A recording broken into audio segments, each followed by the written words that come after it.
Bonjour, moi c'est Thibaut et ça fait un petit moment que je suis maître de jeu pour Donjons et Dragons particulièrement. Et en ce moment en France on a la chance de voir les manuels de Donjons et Dragons 5e édition traduits pour nos contrées francophones. Et du coup je me suis dit que peut-être que certains joueurs allaient découvrir le hobby via cette nouvelle édition et que peut-être certains avaient un peu de mal à simplement se lancer, était peut-être impressionné par ce style de jeu qui est simplement très très très nouveau en fait. Et malgré le fait que ce soit un mélange de théâtre et de jeux de société, de choses comme ça, et ben c'est quand même quelque chose qui s'en éloigne aussi vachement. Et du coup, je me suis dit que c'était l'occasion de partager un petit peu mon expérience et d'aider ces nouveaux venus. Avant de parler de quoi que ce soit, on va quand même juste préciser que il n'y a pas vraiment de bonne manière ou de mauvaise manière de jouer à un jeu de rôle.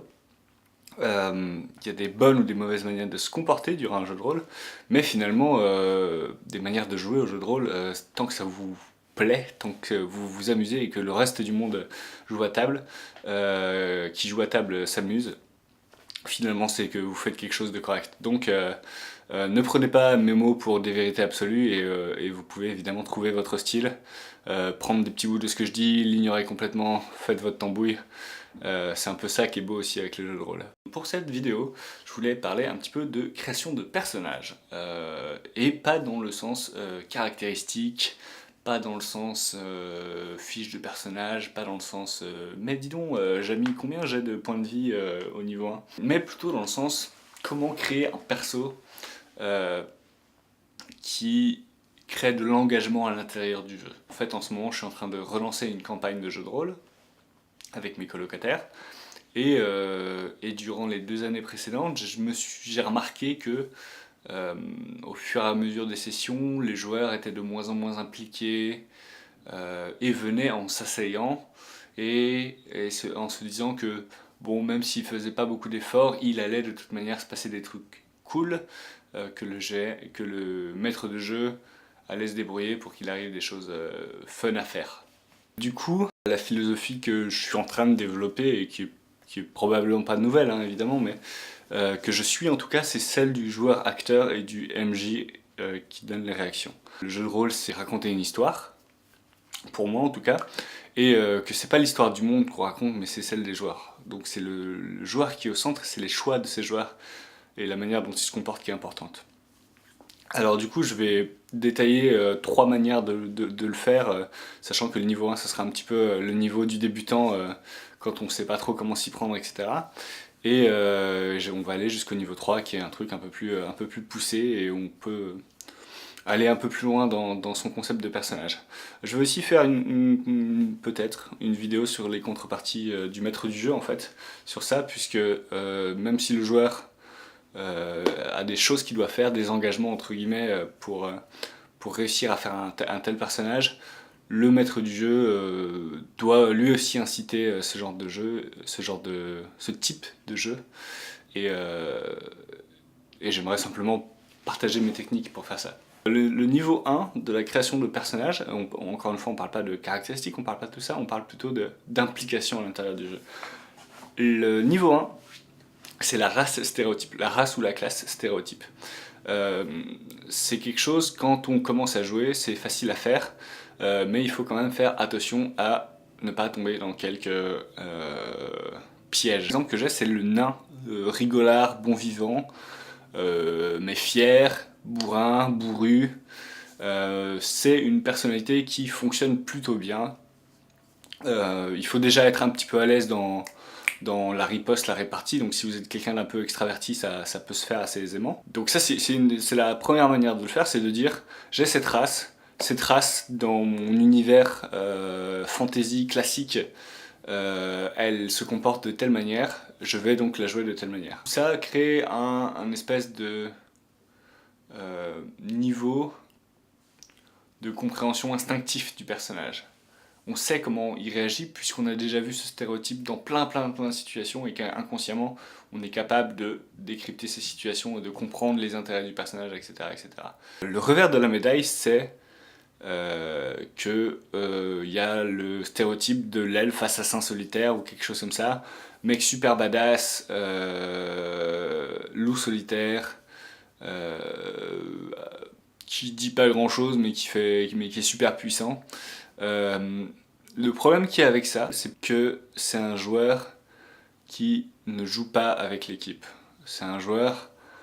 euh, c'est même pas un joueur égoïste. Un joueur égoïste, ça peut être intéressant. Mais c'est juste un joueur qui en a rien à faire du reste de l'équipe. Et du coup, c'est difficile de tisser des liens entre équipiers et entre personnages et NPC si le joueur est juste distant, blasé. Voilà, c'est. Disons que pour commencer, c'est pas idéal. Si vous avez un peu plus d'expérience, il peut y avoir des progressions. Votre personnage peut peut-être commencer comme ça, puis lentement commencer à s'ouvrir à ses partenaires, etc., etc. Ça peut être un arc classique, mais néanmoins intéressant. Si vous commencez par la race stéréotypée, choisissez des races qui ont envie de partir à l'aventure, pour une raison ou une autre. Euh, et choisissez des races qui ont envie de faire partie d'un groupe. Vous allez le voir et vous le savez probablement déjà, le jeu de rôle est un jeu de groupe, il faut donc avoir des gens qui soient capables euh, simplement de s'entendre dans le groupe. Le niveau 2, c'est d'utiliser un truc super sympa qui s'appelle les historiques. Je crois pas que ça faisait partie de la 4ème édition de Donjons et Dragons, celle avec laquelle j'ai véritablement commencé le jeu de rôle. Par contre, ça existe dans la 5ème édition. Vous voyez, c'est ces espèces de petits tableaux là. Et c'est super pratique quand on veut commencer et qu'on n'a pas vraiment idée de dans quelle direction notre personnage va aller. Les historiques ils sont en fait divisés en plusieurs catégories. Alors déjà on choisit son historique de manière générale. Là je vois acolyte, je vois artisan de guilde, je vois charlatan, je vois ermite.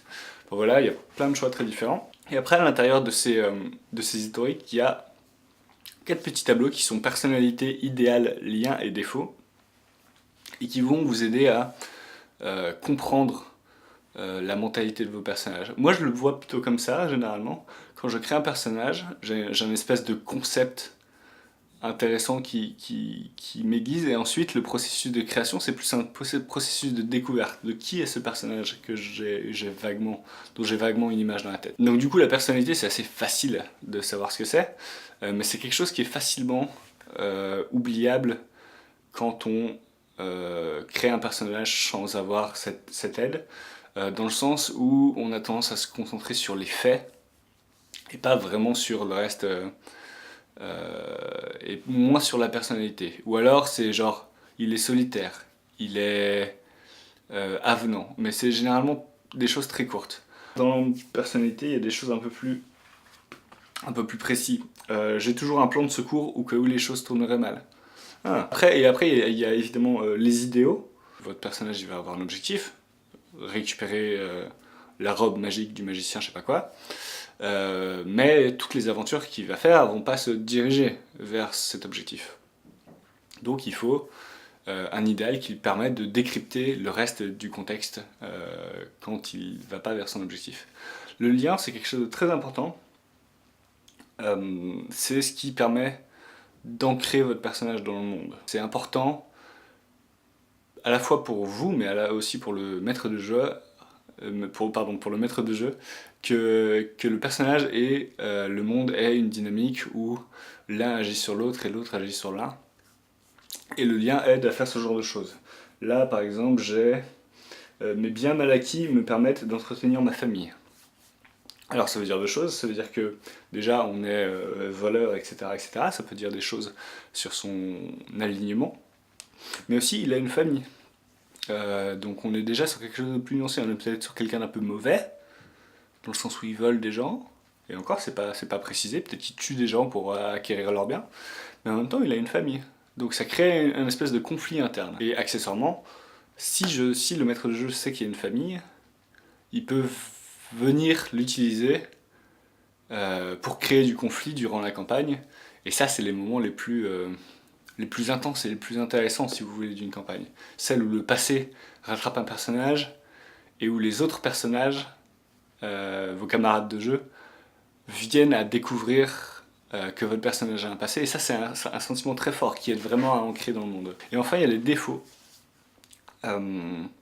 C'est assez tentant de faire un personnage sans défaut, ou sans défaut majeur dirons-nous, mais j'aimerais rappeler une chose, c'est que si un héros est courageux, c'est normal et c'est banal.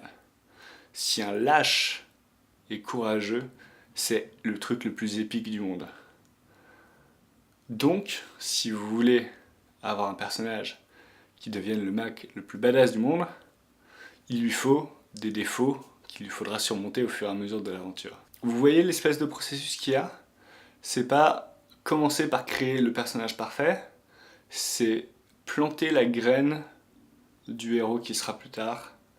Et tout ça, ça va se faire en arc et vous allez découvrir les arcs de vos personnages et ça va être encore plus fun. Et enfin, le niveau 3, le top niveau entre guillemets, c'est de faire un background détaillé. Alors un peu à la manière du niveau 1, c'est un peu à double tranchant dans le sens où c'est assez facile d'écrire des tonnes et des tonnes et des tonnes de lignes juste pour raconter ce qui s'est passé sans avoir de réflexion derrière pourquoi cette histoire existe. Je pense que ce qu'il faut garder en tête au moment où vous créez ce background, ce passé pour votre personnage, il faut réfléchir en termes de relation avec le monde et avec le personnage lui-même. Si vous avez vécu dans un village et que le village est dégommé de ouf, ça peut dire plein de choses. La première chose, ça veut dire que vous n'avez pas de famille. C'est dommage pour le maître du jeu qui ne va pas pouvoir venir vous surprendre avec des choses de votre passé. Ok, c'est pas grave, gardez votre idée du village détruit et plus tard dans votre background, pendant vos voyages, vous avez rencontré peut-être une famille de substitution ou juste des amis, des gens qui sont greffés dessus. Deuxièmement, village brûlé, trauma. Vous avez perdu des êtres qui vous étaient chers et vous avez peur que ça arrive à nouveau. Aussi, vous aviez eu personne pour en parler à ce moment-là, du coup vous êtes peut-être aussi renfrogné.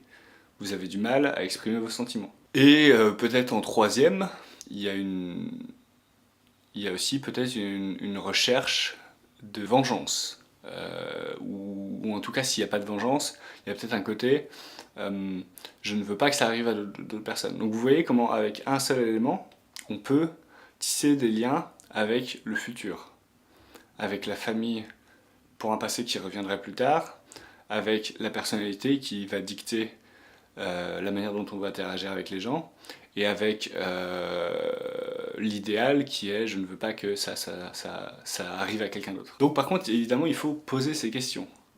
Il faut se dire, ok, il est arrivé ça à mon personnage, quelles conséquences ça a sur sa psyché, sur sa vision du monde, et c'est quelque chose qui peut être un peu difficile, mais vous pouvez assez aisément d'ailleurs en discuter avec votre maître de jeu, puisque lui n'attend que des crochets.